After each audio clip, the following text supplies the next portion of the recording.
going to do is we're going to drill holes in the bottom of our buckets.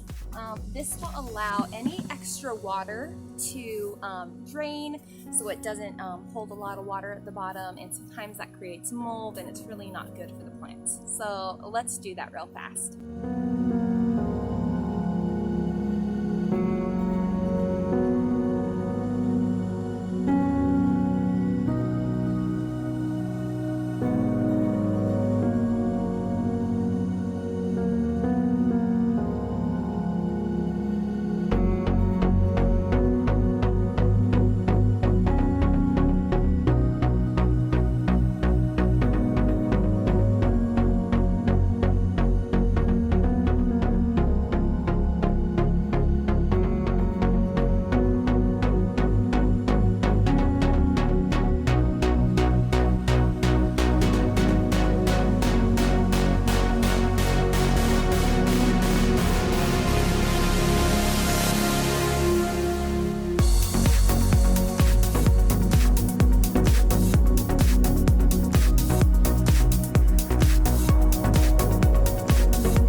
Thank you so much for watching. My kids were in wonderful health, and I will see you in the next tutorial. Bye!